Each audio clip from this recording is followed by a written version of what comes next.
Kidding? Just one shot? They're not all zombies, Doug.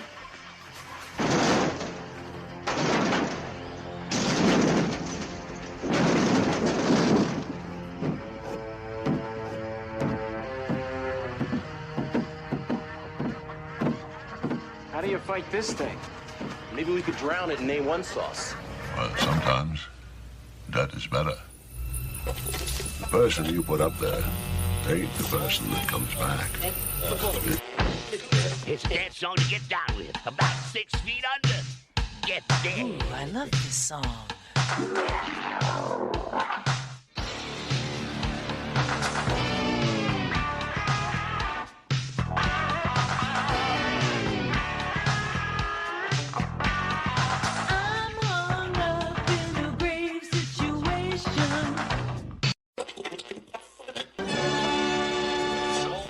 And now we come to the thrilling final episode of our radio drama. Hello and welcome to episode 172 of the Rotten Views podcast. Good evening, good morning, good afternoon. I did those backwards, but whatever, it's fine. It's 6 o'clock in the morning right now on a Monday morning. I'm recording this because my daughter has woken up sick, so I am staying home doing my daddy duties with her. So she's just in her room asleep, hopefully, at this point in time. I'm going to record this podcast, hopefully get it out in time, and just, use the day to edit it and do some other various, art stuff and whatnot. So to try and get ahead of things, at least that's the game plan for now. But we have a really fun movie set up for this episode of the podcast. If you guys haven't seen the title already, I'm sure you have.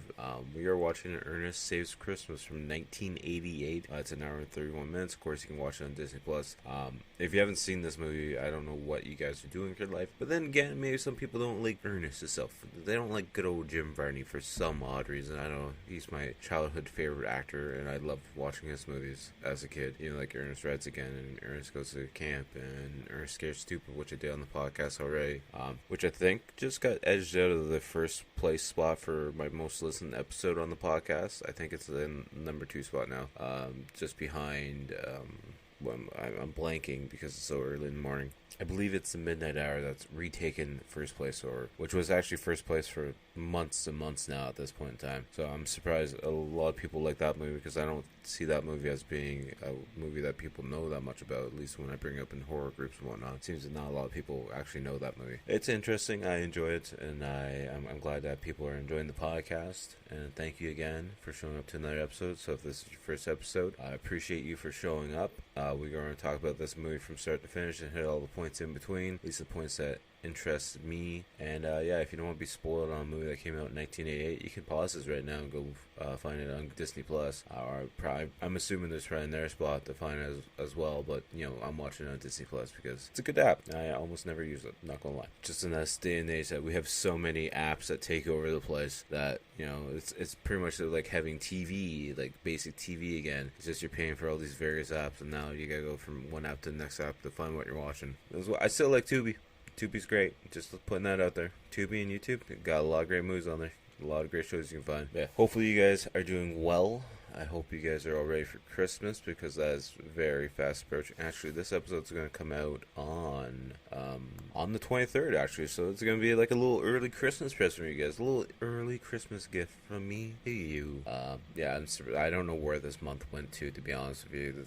This whole month, actually the last 3 months have gone by really, really quickly, and I haven't been able to get nearly as much done as I want to, with some incidents in the family, passing of a family member, the incident with the family cat being sick, old age and everything catching up to her, and then just my child in general getting sick from school, because school is just a little container for viruses just to keep building up and building up. But it is what it is. You just take it as it comes, and you deal with life. So hopefully you guys have been checking out the YouTube live streams though. We've been doing a lot of that. Been doing the Fortnite Lego stuff.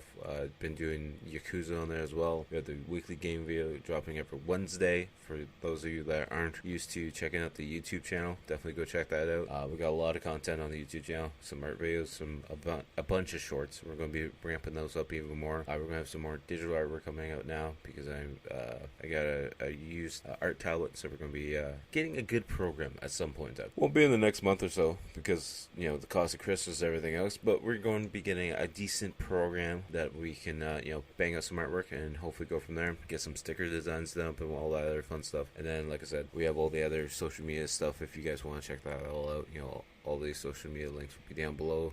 But yeah, you can follow me, Typhonstein, on anything, pretty much YouTube, Instagram, X, Threads, if that's still even a thing, the Facebook page, you know, anywhere and everywhere. Just, you know, say hi, leave a review on the podcast if you want to. You know, if you're on Apple, you know, leave a review on there, 5 stars if you feel like it. I'm not going to demand it by any means. Or if you're on Spotify, leave a star rating. I think we are a solid 5 stars right now for 5 reviews. 5 for 5. I'll take it. I'm good with that. I'm totally happy with that. So if you guys want to leave a couple star reviews, that'd be great as well. I don't expect it, but, you know, I feel like I should do it because all the other podcasts I listen to pretty much ask about it. So, but yeah, enough about all that kind of stuff. You guys are here to listen to me talk about Ernest and how he's going to save Christmas for everyone. I ain't gonna lie, this is the one movie I've watched twice this year already. Still got, you know, fit in like the Santa Claus movies and Jingle All the Way, and of course Chevy Chase, National Lampoon's Christmas Vacation, because that's the go-to movie every year. I don't know if you guys aren't watching it. You guys are silly, but that's just my personal opinion. But anyways, back to Ernest Saves Christmas. It was released in 1988. It's directed by John Cherry III. We'll get into that, starring Jim Varney, of course. And apparently had a budget of $6.5 million, and the box office was $28.2 million. So that's pretty good income. It's a Touchstone picture as well that was acquired by Disney later on. It was, I think, a third movie in a deal with Disney where they had a deal with Varney and I think Cherry where they're going to do a 3-movie series or maybe like 4 movies. But yeah, we'll hop over to John R. Cherry III, who was the director for this movie, who's also the director for all the other movies of Ernest, like Ernest in the Army from 1998, Ernest Goes to Africa from 1997, Ernest Goes to Camp from 1987, and also Dr. Otto and the Riddle of the Gloom Beam. I've only watched that movie once. I think I actually watched it on the podcast. I don't remember what episode it was, but like that's one of the first Ernest movies that's not like any of the other Ernest movies. And I believe they did the other Ernest movies because they saw Jim Varney doing these different characters in that movie. They saw, you know, his acting skills, so they went with it. I could be totally wrong on that, but that's what I feel like I remember from watching that movie originally and doing a little bit of research on Dr. Otto and the Riddle of the Gloom Beam. Weird name, but we'll work with it. Then we have 2 writers for this as well. We have Ed Turner being one of them, who wrote, of course, Ernest Saves Christmas from 1988. He also wrote Escape from the Naughty List, which doesn't even have a star rating on IMDb, which is crazy. And he also did Winner Takes All from 1987. Looks like a BMX movie of some sort. Or not BMX, a motocross movie of some sort. And then we also have B. Klein, who was also a writer for this, who, didn't do anything other than Ernest Saves Christmas. So I love the quick descriptions.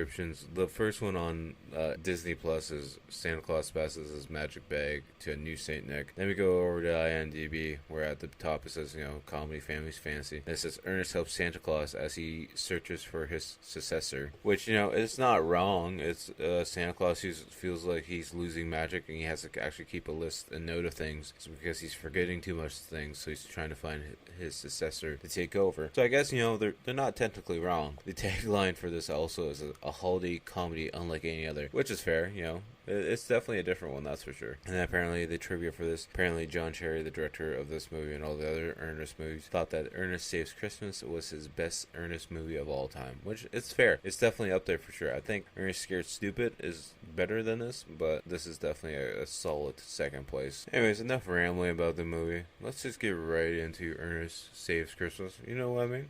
Yeah, Vern? Hey, Vern? Let's get right into the movie. I can't do an Ernest voice, nor am I even going to attempt to try to do an Ernest voice, so we're just going to enjoy the movie, and hopefully you guys really enjoy this episode, because I know I'm going to be enjoying it a lot. Presents Saturday Night at the Movies, the television series which each week brings you the finest in recent motion pictures. Tonight, in the past, there have been many traditional ways to celebrate Christmas. With songs, with gifts, with family and friends. There's a new way. Ho, ho, ho, Vern! With Ernest. Ernest P. Worrell. He's back. Know what I mean? Back to save Santa. Santa's in the slammer. Look at those beady, twinkling eyes. Back to save Christmas. back to save face. You're dead meat. That's life for you. Isn't she a doll? Ernest P. Worrell Mr. Funtime. in the mission they said couldn't be done. On Comet, on Cupid, on Donder. In the movie they said shouldn't be done. Dopey, Grumpy, Blister. You guys say you have a problem with reindeer? Trim the tree, light the candles, deck the halls, and hit the deck. Cause Ernest P. Worrell's coming to town. And he's coming With colorful cards and festively wrapped packages. Air brakes. Ernest Saves Christmas.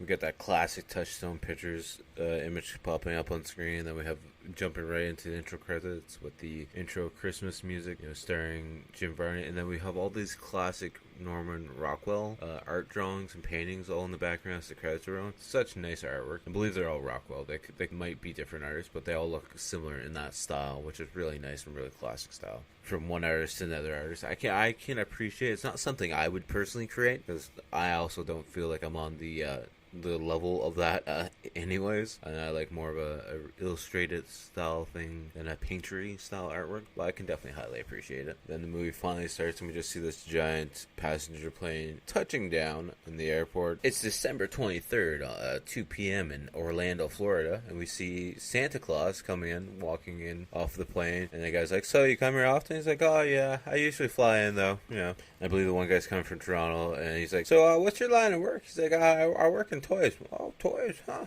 That's interesting." And then they're going to like the baggage claim area. I don't go to airports. I believe that's the proper term for it. Anyways, the guy's like, "So yeah, you come here often? On like work related stuff?"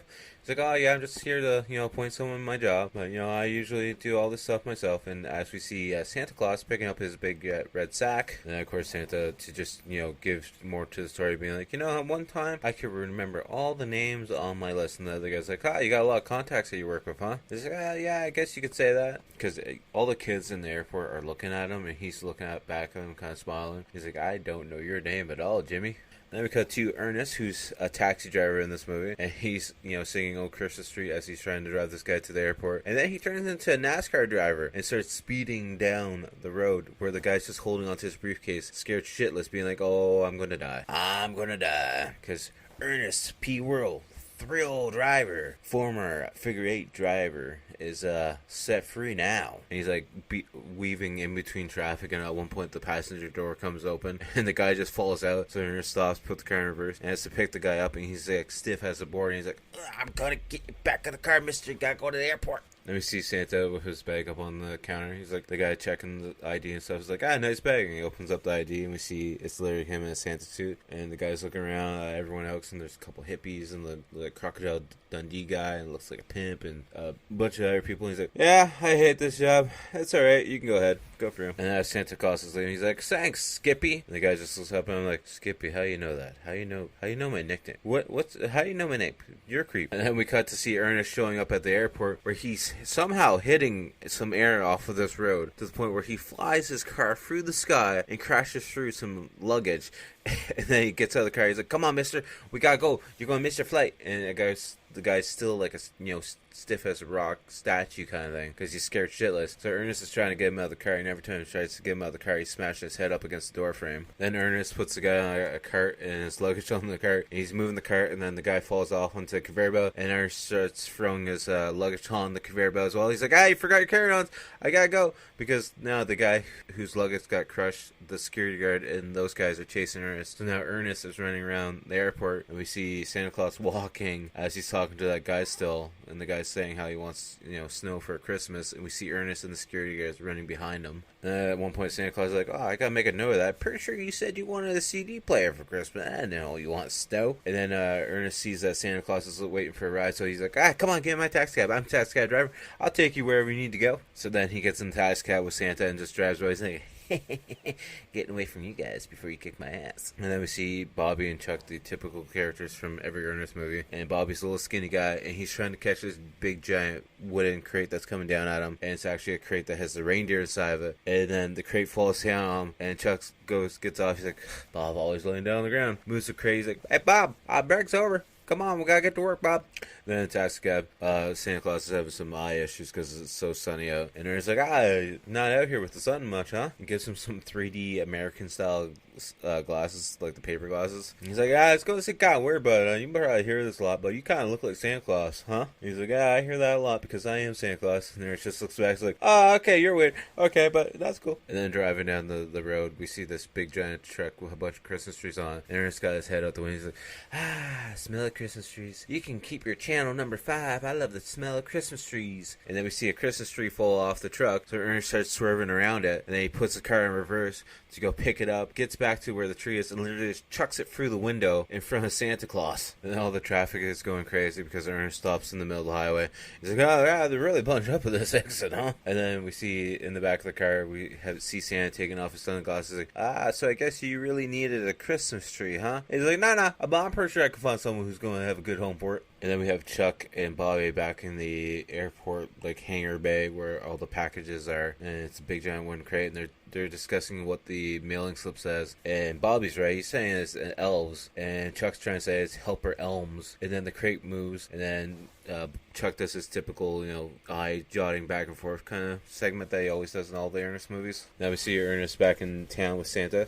And now he finally takes his Christmas tree out of the back seat of the car. And we see him actually mounted it on the roof of the car behind the Bix pen display that they are running on the car. And then we find out that Santa Claus is going to see Joe Carruthers. He's like a kids TV show host, kind of like Mr. Rogers and all that, and he wants him to be the new Santa Claus. And then we see our other main for this movie, Harmony. She's leaving a restaurant, and this guy's chasing her after, being like, hey, you can't just leave the restaurant without paying. She's like, that's my silly brother, he's always leaving, making me pay for everything. I don't have any money on me, and look, there's my brother right there. And then she runs off. And then as she's running, she runs in front of the taxi cab, and Ernest screams and stops the car in time. She pops in the car and then presses down the gas pedal. She's like, go, go, go. You see that guy back there, mister? He's my mean uncle. Keeps me in the basement with all the rats and stuff, making me work, and I never get to see daylight and all. So can you please not take me back there at all, ever, please? Please don't take me back there. And he's like, well, lady, don't worry. You're in good hands with me and Santa Claus. And of course, she's like, hi, I'm Harmony Star. You remember that name, because I'm going to be famous one of these days. He's like, well, this is Ernest, and I'm Santa Claus. And Ernest just looks sorry. He's like, hey, you surprised? Huh? I'm surprised. Are you surprised? I'm surprised. Then we get to the children's hospital where Joe is working, and Santa Claus goes to pay Ernest. And Ernest is looking at him, he's like, hey, this isn't real. He's like, what? I usually don't do it for real money. So that means little Timmy just got a whack of real money for Christmas then. And that's when Ernest is like, what the heck? It's on the house, old fella. Merry Christmas to ya. And then we see Joe Carruthers in this room with a bunch of kids. He's doing the dinosaur hand puppets. And then with this hand puppet thing, he's talking about the Ice Age and whatnot. And the thing, he has a hand puppet where we have the display where he's hiding behind, but the display is like a thick fun time looking mirror, so they could see him the whole time. Kind of breaks the illusion of someone actually being not back there. It's kids though. They're fine. They enjoy it. Then we see this jackass guy showing up in a Mercedes to the hospital. He's like, jingles, bells, bank book swells, something, I don't know. And then he throws his keys at someone to go park his car, but it's actually just a post office man, because this guy's so oblivious to his whole surroundings and doesn't pay attention to anything. So that post office man could have a new mail delivery car for all we know. And then we see Santa finally getting a little one-on-one time with Joe, being like, so your name was on a list with a bunch of other names, and slowly, one after another, they got deleted, or I forgot about them. Either one works, and you are the lucky winner to take on this job. And then the cocky business guy comes in and be like, hey, Joe, I'm pushing Santa Claus a little bit here. It's your job, dude. You're a big hit right now. Got you in a movie role, just saying. And Marty is the business guy, and Marty wants him to get rid of his beard so he has a whole new look, and he can get all these movie roles. And Santa's like, no, don't get rid of your beard. Keep your beard. Your beard's good. And Joe's like, yeah, I like my beard, honestly, to be honest with you, Marty. And then Santa's like, damn it, I forgot my sack of toys. So he runs back outside to see if Ernest is still there. And of course, Ernest is nowhere to be seen because he's already left. And then we see the tax cab service where we see the trunk of his car open. We see the sack hanging out. And then we see Ernest talking to the owner of the tax cab company. And he's pretty pissed off because apparently Ernest gives free rides more than once. And then more than just Santa Claus. And he gets fired on the spot. And then as Ernest is leaving the tax cab company, Ryan's like, it's a dead-end job, don't worry about it. And he's like, if there wasn't kids around, it would have been a much darker scene. And then the tax cab owner throws the sack out, and he's like, here, you take this. So Ernest goes to pick up, and then as he's picking it up, the tax cab owner also throws the Christmas tree out and lands on the back of Ernest's head. And then next thing we see is Chuck and Bobby looking at that giant wooden crate that they brought into the warehouse. And then a hoof comes through it, and they're like, oh, okay, there's something in there. And then we see Joe and Mary, the secretary lady at the hospital. They're trying to help Santa find where Ernest is so they can get the sack back. And Marty's being like, you gotta go. You know, you've already blown off one appointment for this Mr. Santos guy, so I'll deal with it, even though I'm not going to deal with it because I'm a dickhead and I just think about money. So then Marty just starts questioning Santa Claus, being like, yeah, you're kind of crazy, so maybe we should put you in the mental hospital just to make sure everything's okay with you, Mr. Santos. Then Marty calls him again, Mr. Santos, and Santa Claus is like, the name is Santa Claus. And then we see Ernest showing up in his old beat-up Ford with Harmony in the passenger seat and the Christmas tree in the back. And he's like, oh, Vern, I help Vern out all the time. I help him work on his house, help him with his Christmas decoration. You know, Vern's my best buddy. We've been through so much stuff with Vern. Then we see Ernest just open up the door, being like, ho, ho, ho, Vern, Merry Christmas. The door slams in front of his face. And Harmony's like, I thought you said Vern was your friend. He's like, oh, he's just playing around. He's always like this. And then we just see from like Vern's perspective as Ernest is bringing the Christmas tree in and smashing everything on the walls, all the glassware, all the statues. And then we see Ernest struggling to get the tree to stand up because the tree's so tall compared to the ceiling. He's like, put some tinsel and some light on the tree, it'll be fine, don't worry about Vern. And then he sees a bowl, like a fruit bowl, some juice and all this oranges and lemons inside of it. So he just picks up the whole bowl and just starts drinking out. He's like, good, Vern, I like that. And then next time we know, we see Santa Claus being put into the back of a police car, and Marty's like, yeah, he's crazy. It's that time of the year. We just gotta make sure he's doing okay, and go get him checked out and have him stay in the drunk tank. So needless to say, we know Marty's not on Santa's good list by any means at all. And then back in Vern's house, we see Ernest trying to unplug Christmas lights inside the home. But it looks like, and the plug won't come out of the plug-in. So he starts, pulling on it to the point where all the wiring comes out of the wall, and he just keeps pulling on it to the point where this wire goes up to a light. He pulls on it, and then there's a flash, and then next thing we know, we cut and see Santa Claus is having his mugshot taken and being fingerprinted at the police station. And then they take Santa Claus off to do some paperwork, and then one of the other guys that was fingerprinting Santa Claus looks at the stamps that he did. He's like, I've never seen anything like this at all. Each one of his fingerprints has a different snowflake pattern inside of it. That's kind of weird, don't you think? I don't know, maybe he is Santa Claus then, huh? And then we see Marty at the job interview that Joe has for the movie. And he's like, they love you. They love you, Joe. They said you have good chemistry with the kids and everything. And he's like, so, did you ever get anything cleared out with Mr. Santa Claus there? And Marty's like, yeah. Everything's fine. Found all his stuff. He's on his way. Don't worry about him at all.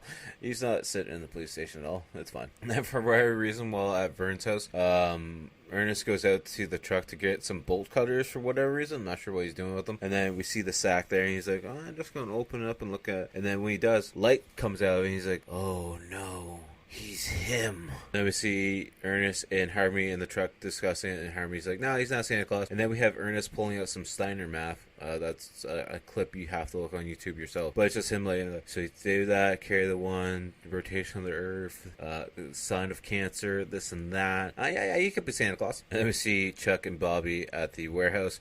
And we see the reindeer are walking free through the warehouse. And Chuck's like, I think those are Latvian goats, actually. I don't think the reindeer. And then we see two of them jump up onto the ceiling. And they're just looking up and like, that might be reindeer. And then we see Ernest and Hermie at the children's hospital banging on the glass. Well, obviously no one's there and it's closed. And then Hermie's like, what's this all about? And he opens up the bag and he's like, I think I know what it's about. I'm just going to reach into the bright light and slowly pull one thing out and just prove to you that it's actually Santa's sack. And then the first thing that Ernest pulls out of the bag, it starts out as a giant globe. He's like, I think this is for you, Hermie. And then once it's done being a giant globe, it's a not peacock, it's a flamingo harifon on his head.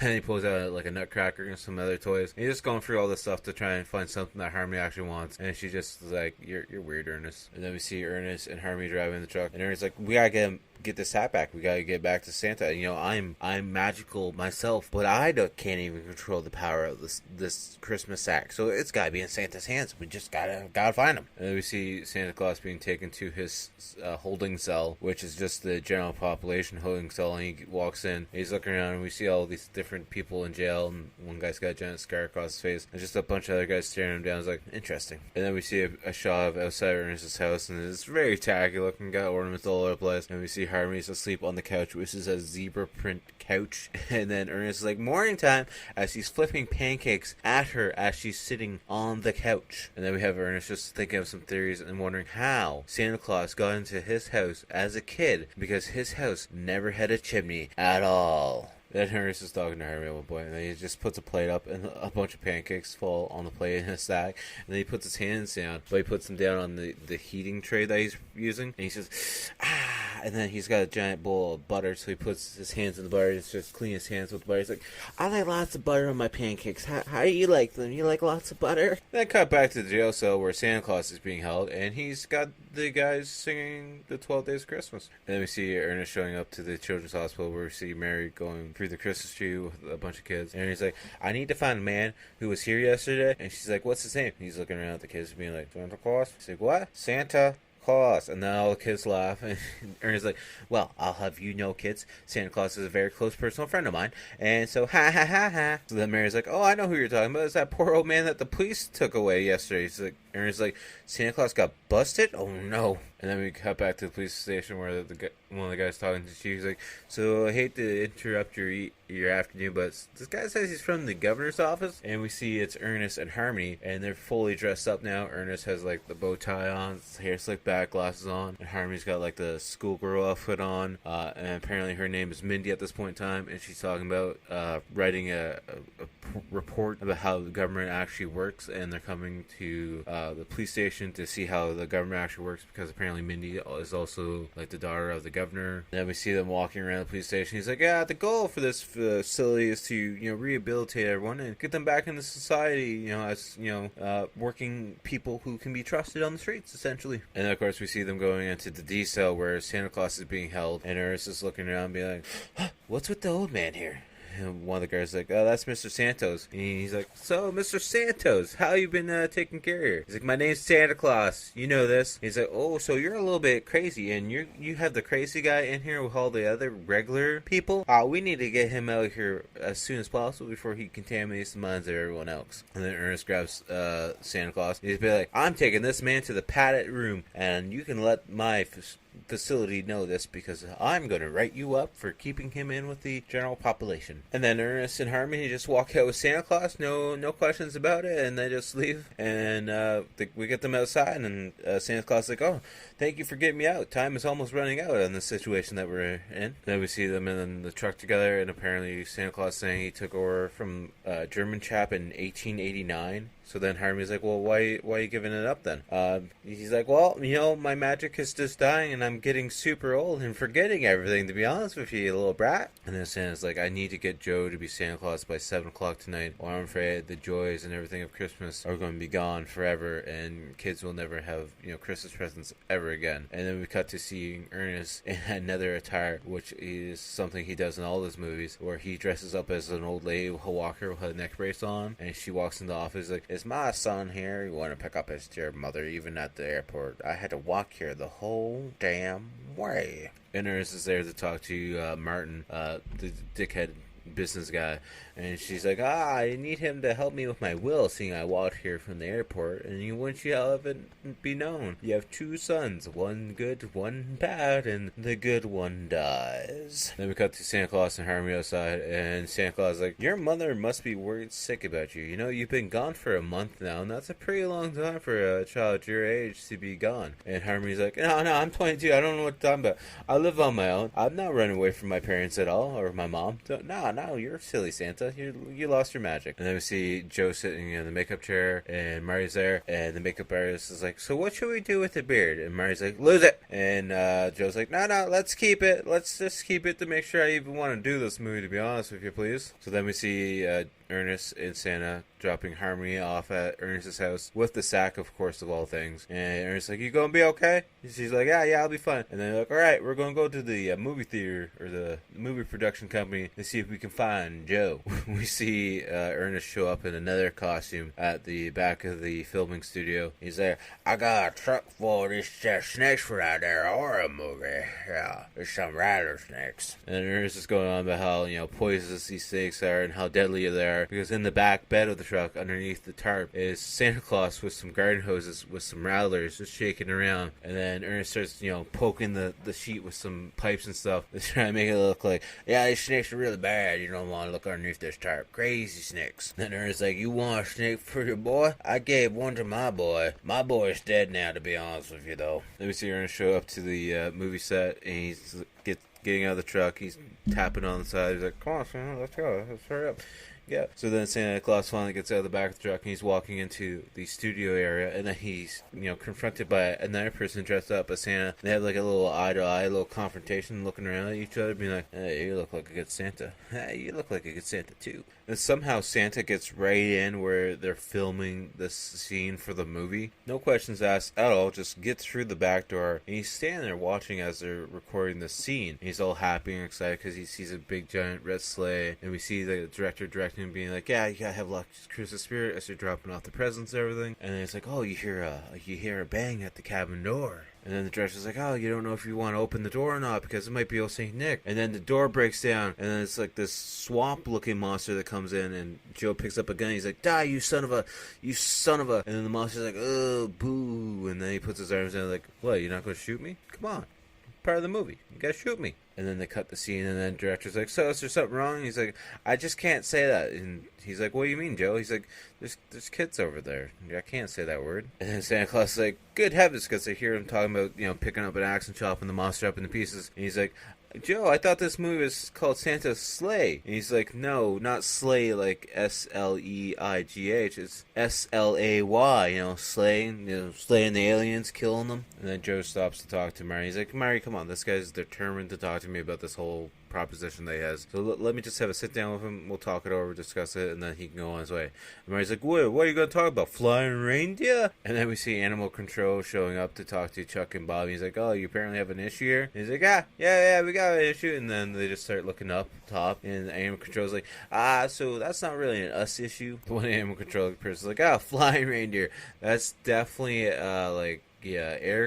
air trafficking control person. We're gonna leave though now, so you guys can deal with your flying reindeer. All right? You have a good day. And then we see Ernest standing outside by his truck, and some guy comes up. He's like, "Hey, you're the snake guy, right?" And Ernest's like, "Oh yeah." And then he's like, "All right, guys, come on." And they dump an actual load of snakes in the back of his truck. And he's like, "Oh God, snakes! Oh no." Then we cut back to Harmony, who's still in Ernest's home, going for the bag. And we can see there's a bunch of toys all over the place. And she's getting upset. He's like, it's just a bunch of kids stuff. I want $1 million. I don't want all this kids crap. And we see Santa Claus coming out of the filming building. And Ernest's like, how'd it go? And Santa Claus goes to get in the back of the truck. He's like, you know what? You ride up front. I wouldn't ride back there, actually, to be honest with you.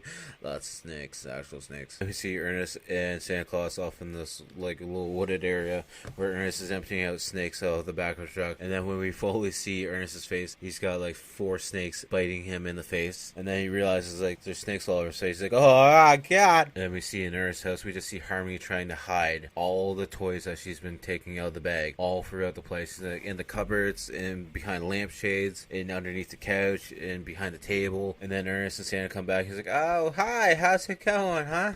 And then Harmony's like, yeah, I'm gonna go get my stuff and just get ready to go. And then Ernest is like, so you better check out your bag, Santa. And Santa's like, why? Why would I check it out the bag? He's like, just didn't think you should just check the bag there, Santa. Then Ernest asks for Harmony to put the bag into the truck, and she does, but at this point in time, once she's outside, she's actually swapping the sacks out, because we see her dusting off a bunch of like feathers, and Harmony's like, so yeah, I'm not gonna go with you guys, I'm gonna go see my cousin, so good luck to you guys, and I'll talk to you guys later, okay? Then once they drive around, we see that she goes around to the boat that Ernest has on his trailer, and she pulls off the tarp, and then the real Christmas sack is actually in the boat the whole time, or since she went outside at least. So then Ernest drops Santa off at the spot where he needs to be, and he's like, Santa, I gotta go to the you-know-what, so your people, get the you-know-what to where they need to be, you know what I mean? And then Santa grabs the bag out of the back of the truck, and he notices something's different now, because the bag's actually got some weight to it, because it's full of stuff. And we see Santa knocking on Joe's door and just, letting himself in, because that's what Santa does apparently. And then he's seeing Joe for the first time without his beard, because Joe actually shaves the beard off. And Joe's like, how'd you find my house? And Joe's like, so why are you picking on me? Why me? Santa Claus is like, because you have the joy and you have the wherewithal and you know how to deal with children. And Joe's like, so what's this, my sack of toys? And he opens up, he's like, it's just a sack full of feathers. And you can hear the stress in Santa's voice. He's like, I know,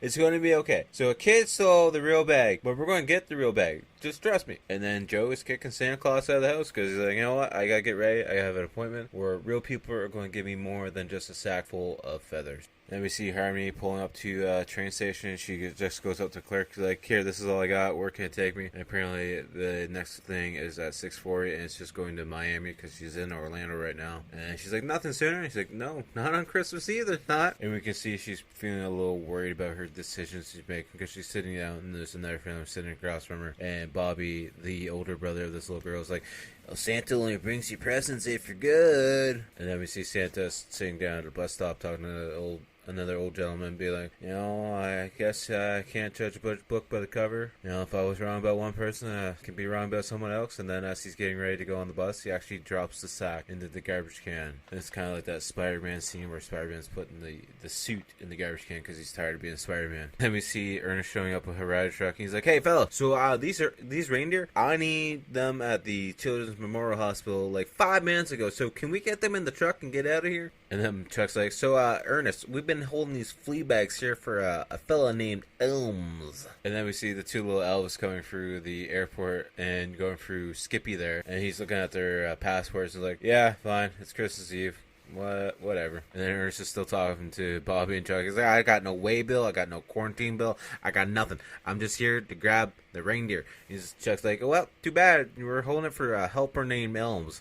And they show up and he's like, elves. It's elves. And then they just load the reindeer up like it's no big deal. No problem at all. And then we see them loaded up in the rider truck, getting ready to take the reindeer to the hospital. And Ernest's like, I know a shortcut. I've used this way before. And he clicks the gate for the gate to open up. But there's a spike strip apparently on the other side of this gate. He drives right over and he's like, oh, I forgot about that. Oh. And then we see Ernest looking at the tire. He's like, oh, there we go. I messed up things like always. He's like, yeah, this time it's worse. I messed up Christmas for everybody. And Ernest's like, I got an idea. And the elves are like, oh, no, Big Red ain't gonna like this idea at all. He's not gonna like this at all. So then we see Joe and Marty at the contract signing for this new movie. And they're like, be aware that this is probably going to generate like Santa's Sleigh 2, 3, 4, 5, God knows how many. And Joe's like, okay, well, I have some issues with the script. Can we like cut back the violence? And then the producer or something just goes off on him. He's like, you've been on some kid hit show that got canceled. You just say please and thank you so much that you don't even know how the real world works. And then we cut to Ernest, who's standing in the sleigh with it fully set up with the reindeer, getting ready to take off and probably kill somebody. Not really, because it's a kid's movie, but he would probably seriously wreck that sleigh. Then we see Ernest trying to get the sleigh to take off, and he's like, may the force be with you! And he's saying a bunch of different things. And then we see the cops starting to show up, and then the elves start saying this saying the sequence of names. And then Ernest starts screwing up the name, calling like Blister, I think he calls one of them. And he's like, Blitzen! It's Blitzen! And they take off, and then the sleigh just starts going off into there, and they start screaming. And then the elves are screaming. He's like, he's gonna kill us! He's gonna kill us! He's like, don't worry, my little buzz. There ain't a vehicle I can't drive. He's like, just let me grab this and press a bunch of buttons and hope for the best, as we just see them doing loops in the sky. And the elves are telling him to pull the brake, and he actually literally pulls the full brake off, and he's holding at it, looking at it as he's screaming at it. And then randomly in the contract site, and Joe just stands up and looks out the window, and he's like, it's real. I'm him. He's him. I'm him. Because he sees the sleigh going around up in circles, and he's like, Merry Christmas, everyone. Walks right out of the contract signing. Then we see some military guys looking at the radar. He's like, that can't be one of our boys, can it be? He's like, no, we better scramble. And then we see 2 jets coming after Ernest and the elves. So then we see Harmony. I thought it was a bus station, but I don't know why. It's a train station. But the mom has to walk away as they're waiting for the train to show up because she forgot something. And then the brothers being a jackass to little sister, saying Santa's not real and whatnot. And Harmony's like, Santa is for this is his magic sack. And then the little lady's like, well, why do you have it then? She's a little excited. She's like, it's a really good question. I don't have the answer for that one. And then we just see Harmony with the sack running to try and get to the Memorial Kids Hospital before 7. And then we also see Joe trying to make it through traffic to the hospital as well before 7 o'clock. And we see Harmony running around the corner, and Santa's right there, and they walk up to each other, and she hands him the sack, and he's staring at her. He looks pretty pissed off, and then he's like, welcome back, and then they have a little hugging, touching moment, like touching, not like touching in the wrong way, like a heartfelt moment. We find out that Harmony feels like she's got things figured out now, to the point where she even called her mom to let her mom know what's going on, because like we said earlier, she's been missing for a month. So and we see her, and he's like, yeah, see, I got it figured out. I can drive anything. And he goes to press the lever, and they're like, don't touch that. And he's like, what's the problem? Pulls it full force, and we go into light speed mode. And we see Joe showing up, and Santa Claus is like, you came. He's like, yeah, so is that job still open? And he's like, for the Red Mantis. And then they shake hands, and then we see Joe lighting up blue, and then his whole attire changes, and he's fully decked out in the Santa attire with a full beard and white hair and everything to go with it. And then Harmony's like, great suit here. You're gonna need this because nobody else knows how to use it. He gives him the sack. He's like, my name's Pamela Starr.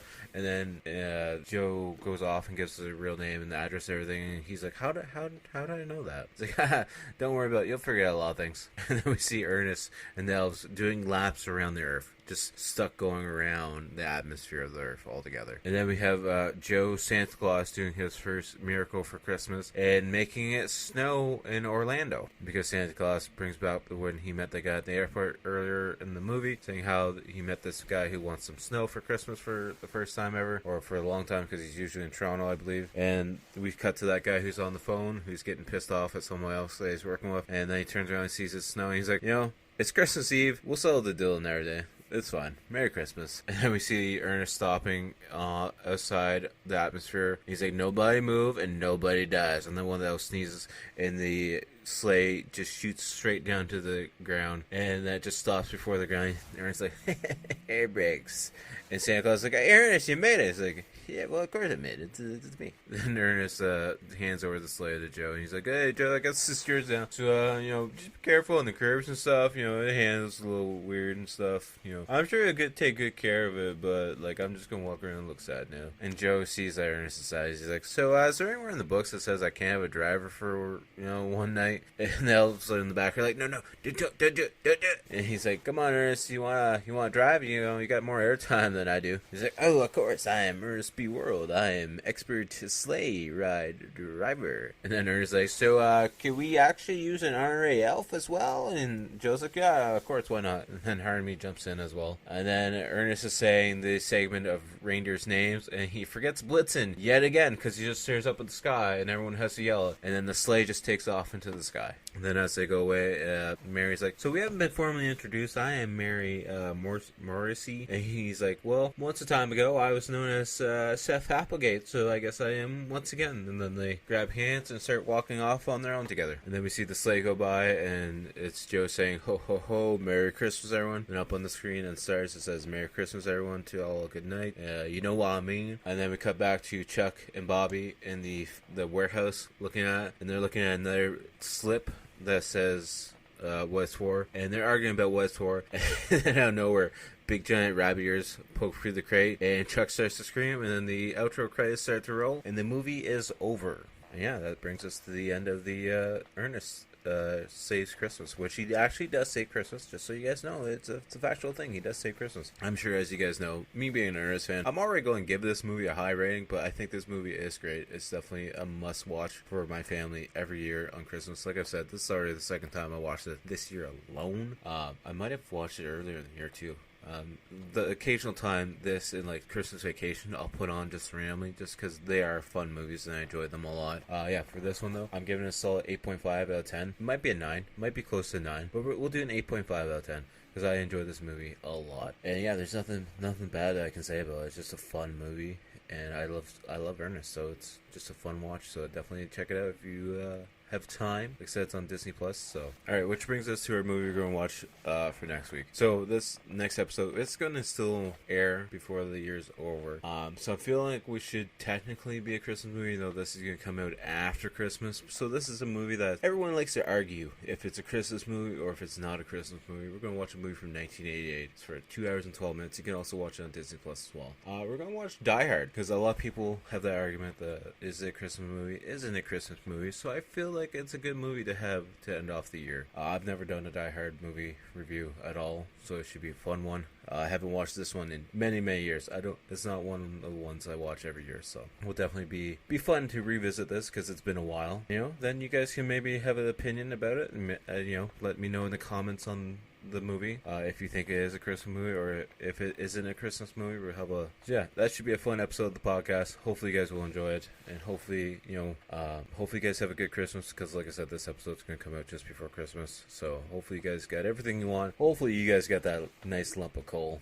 I'm kidding, of course. Hopefully you guys all have a great time, family, and hopefully it's a white Christmas and nothing too crazy, depending on wherever you guys are. And I appreciate you guys for coming back each and every single week. It means a lot to me. It really does. I do this because of just my joy of movies in general, and I never thought ever I'd have a podcast because I'm not personally one who likes even talking in general. I'm definitely an extrovert, so the fact that I'm doing streaming now and podcasting, of course, it's not in front of people. The streaming is, of course, not to a large crowd by any means, but it's just something new and trying to get me open out of my shell. And I enjoy this platform. I enjoy being a creative person in general, so I'm very happy that we got another year in the books, and I don't think I really missed any weeks at all. I could be wrong, but I'm pretty sure it's been an episode dropped every single week of the year. So being consistent is a big thing to me, and I hope for another, I don't even know how many years left of the podcast. I really have no plans on ending it anytime soon,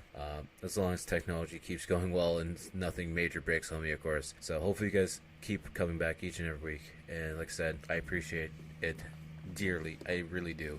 With that being said, hopefully you guys have a great Christmas. Hopefully you have a great New Year's. The other episode of the podcast will be out before New Year's. I believe it comes out just before New Year's. So, yeah.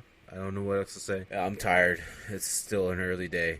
And it's so weird to have this podcast recorded so early. But, it gives me all day to edit and get everything out and get like a TikTok video made and whatnot. A little short reel and stuff. So hopefully you guys enjoyed it. And as always, check out the outro band, Toronto-based horror band, Blood Opera. Their links will be down in the description below. And as always, you can find me on all social media accounts. We got X, Threads, TikTok, Facebook page, Instagram, pretty much anywhere that you type in @type-sign, I'll be there. And the main thing we're pushing is the YouTube channel, so definitely go check that out as well. Once we do get 1,000 subs on there, we're giving away some free artwork. We have the weekly gaming video every Wednesday dropping. We have various little short videos, art videos, and I've been streaming consistently on there as well. I think I've been streaming almost every other night for the most part. So we were streaming some Yakuza last night, been streaming some Lego Fortnite. We're going to be streaming some Fall Guys at some point. We're just having fun with it. So hopefully you guys will, pop around for that and subscribe to the channel. And at one point we'll give away some free artwork. Don't know what the artwork's going to be yet. Maybe I'll just pick a random person. They can pick a subject that they want drawn.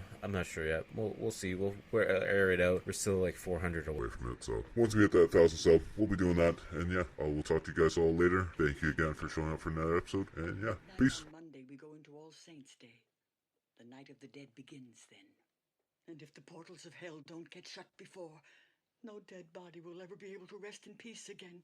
And so the dead will rise up and take over the earth, and you've got to get to Dunwich. You must reclose those gates.